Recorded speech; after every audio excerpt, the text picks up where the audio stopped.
मेरा नाम खेमराज चौधरी है। मैं पीएमसी सजय धरोड़ा में 11th साइंस स्ट्रीम का छात्र हूँ। मेरा ग्रुप का नाम अतुल्य है और मेरा आज का सब्जेक्ट है स्मार्ट गौठान।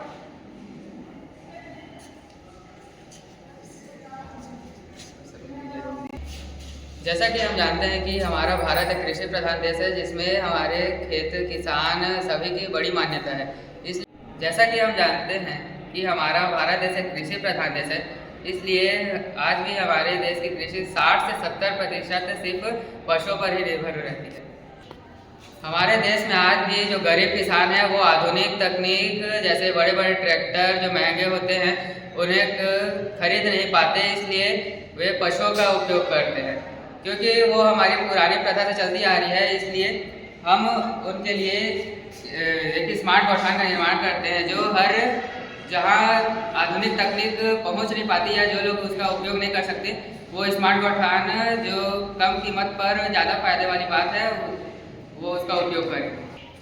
तो आइए हम जानते हैं कि एक स्मार्ट गौठान में क्या क्या होना आवश्यक है। जैसा कि हम देख रहे हैं यहाँ एक गौठान है,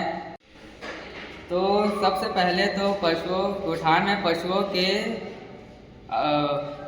पशुओं के खाने पीने के लिए उनके लिए चारा और पानी की व्यवस्था होनी आवश्यक है। पानी के लिए गांव में जैसे बिजली नहीं पहुंच पाती जल्दी से, तो गांव में एक सोलार सिस्टम होना चाहिए, जिसमें सोलार पैनल से हम बोर चला सकते हैं और ज़मीन के अंदर का स्वच्छ पानी पशुओं को भी पिला सकते हैं। तो गौठान जंगल के बीच या आसपास है, तो हम उनके गाय या पशुओं के लिए चारा आसानी से प्राप्त कर सकते हैं जंगलों से। जैसे अगर पशुओं की तबीयत खराब हो जाती है तो उन्हें दूर जाना पड़ता है आज के टाइम में, तो हम नए मॉडर्न ज़माने में स्मार्ट गौठान में हम जो पशु के लिए चिकित्सालय होता है वो गौठान के पास ही में बना सकते हैं, जिससे पशुओं को समय समय पर नियमित रूप से उपचार मिलते रहेगा और उनकी देखभाल करने में भी किसी को परेशानी नहीं होगी। तो जैसे आप देख रहे हैं, ये एक बायोगैस संयंत्र है। इसमें हम गाय पशुओं इत्यादि के गोबर, कचरे इत्यादि पानी सभी से मिलाकर हम बायोगैस तैयार कर सकते हैं, जो गांव में और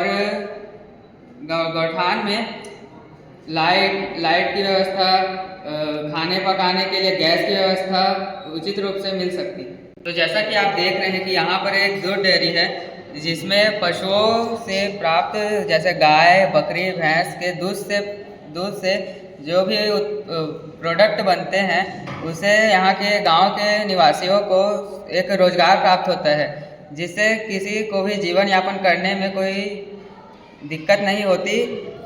और उन्हें आसानी से रोजगार प्राप्त होता है। तो जैसा कि आप देख रहे हैं कि यहाँ एक स्व सहायता रोजगार समूह है, जिसमें हम देखते हैं कि जो दूध डेयरी से प्राप्त उत्पाद हैं जैसे पनीर, दही, दूध के पैकेट इत्यादि सभी चीज़ें के जो आर्थिक लाभ होते हैं वो यहाँ पर सभी को प्राप्त हो सकते हैं, तथा यहाँ पर किसी को भी गरीबी या आर्थिक समस्या का सामना नहीं करना पड़ेगा। जैसा कि आप देख रहे हैं, यहाँ एक कृषि केंद्र है। यहाँ पर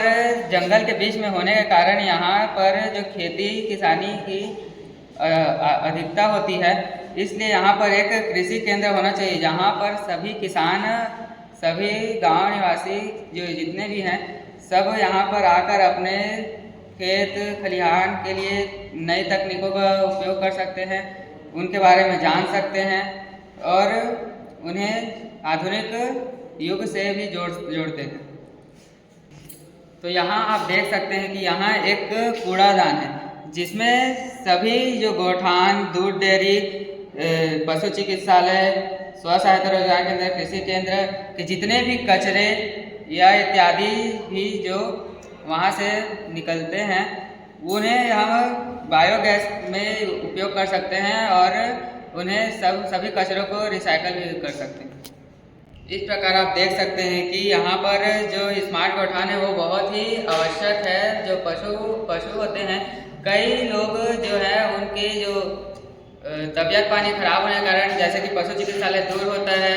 या वहाँ पर रोजगार की कमी होती है, तो सभी लोग जो पशुओं को छोड़ देते हैं, उनमें पालना नहीं चाहते। अगर हमारे पास ये स्मार्ट गौठान हो तो सभी लोगों के पास, किसी के पास आर्थिक व्यवस्था की कमी नहीं होगी, किसी को भी आर्थिक रूप से सामना नहीं करना पड़ेगा और सभी यहाँ पर पशुओं को पाल सकते हैं, उनकी देखभाल अच्छे से हो सकती है